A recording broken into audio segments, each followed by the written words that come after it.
Venezuela sits on 303 billion barrels of proven oil reserves. That's more than Saudi Arabia, Russia, and Iraq combined. Yet the country pumps less than it did 30 years ago. The paradox isn't geology. It's what happens when a government decides to take full control of a resource and fire all the people who knew how to produce it. In the next 3 minutes, you'll understand why a nation with the world's largest oil reserves is now producing almost nothing, which foreign companies got caught in a trap, and what this teaches about the difference between owning something and actually running something. I'm Mark Roach.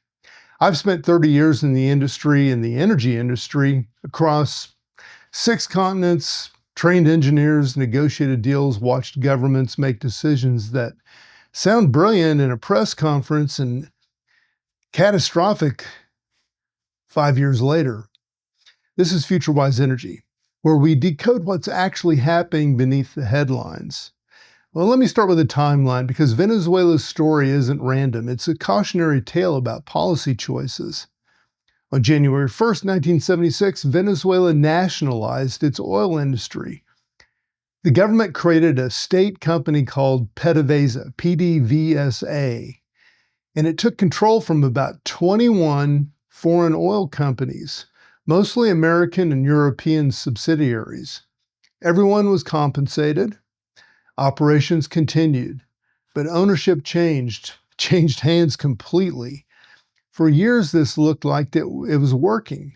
But by the early 90s, Venezuela realized something. Running a massive oil operation is harder than it looks. So in 1992, Venezuela opened the door again. They called it the Aperture Petrolera, the oil opening.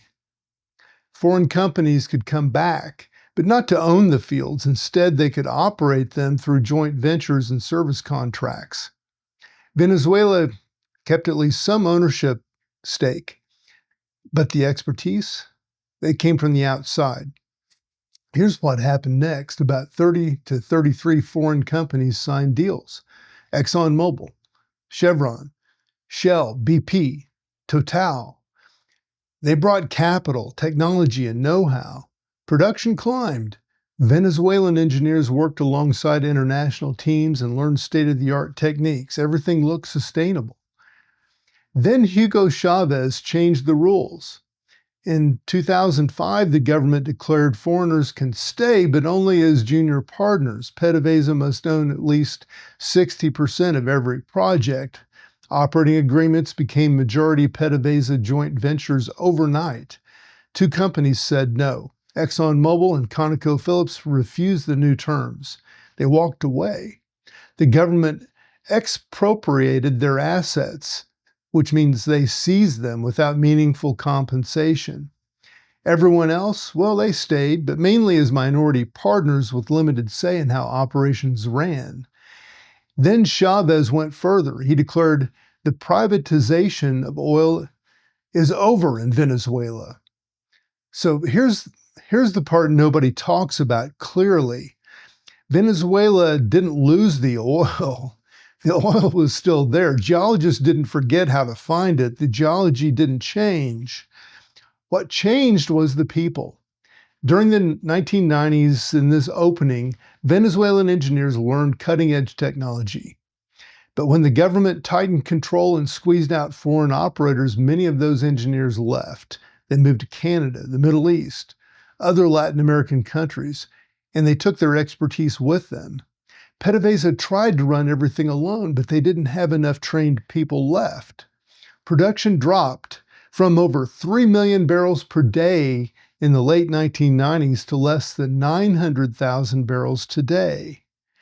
That's a 70% collapse. So let's be specific about who paid the price. During the 1990 opening, these companies benefited. ExxonMobil, well, they ran massive projects in the Orinoco Belt. Chevron, well, they still operate in Venezuela today, but under strict restrictions. Shell, BP, Total, all had major positions. China National Petroleum Corporation, or CNPC. Well, they signed agreements to develop fields. Equinor, formerly Statoil, Eni, Repsol, well, they all participated. And during the 2005 to 2007 reversal, these companies got hurt. ExxonMobil, well, they lost assets to expropriation, pursued international arbitration. ConocoPhillips, same story, expropriated, and they sued internationally. Chevron were downgraded to a tiny footprint under tight U.S. sanctions. And the rest, well, reduced to minority partners with declining returns. Here's what Venezuela's experience teaches us, and it's blunt. Owning something and running something are not the same skill. Venezuela owned the oil reserves. That part was always true. 1776 or 2005 or today. But the ability to produce oil from complex, deep, heavy deposits, that's a specialized craft. It's an art.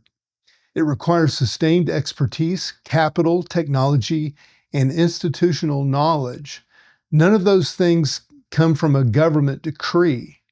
When Venezuela kicked out the operators who had the knowledge, the production collapsed, not because the government lacked the legal right to produce, but because it lacked the operational capacity. The foreign companies, well, they were profitable. They brought revenue, but they also brought something less tangible: technical competence, institutional systems, training pipelines for new engineers. Once that left, rebuilding it, well, it takes decades and hundreds of billions of dollars. Today, Venezuela produces about 900,000 barrels per day, and it's running near maximum capacity given its crumbling infrastructure. U.S. sanctions since 2019 have tightened the squeeze.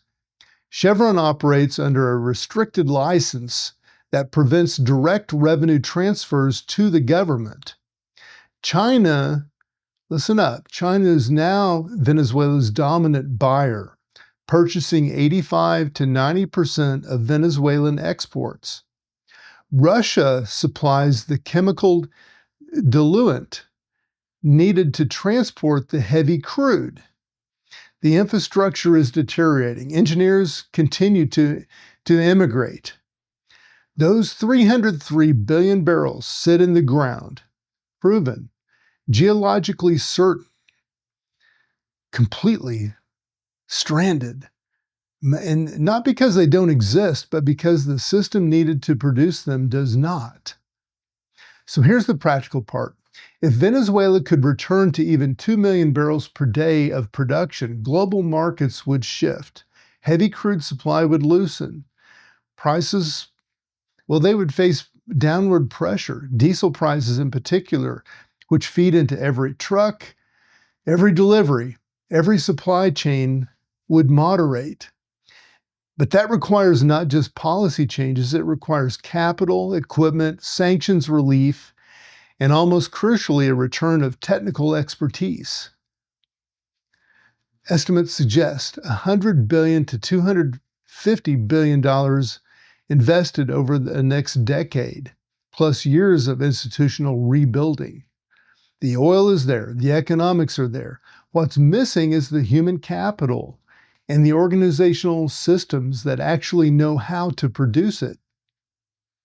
So Venezuelans' lessons, it's not complicated. When you eliminate the people who know how to run a complex system, the system stops running. You can own the assets legally, but that ownership means nothing if you lack the capability to operate them. So the deeper question is this: can technical expertise and institutional competence ever be rebuilt after they've been systemically destroyed? Well, that's not a geology question. It's a political and human capital question. And right now, the answer in Venezuela is no. I'm Mark Roach, and this is FutureWise Energy. The data, it should always tell you the truth. You just have to know how to read it.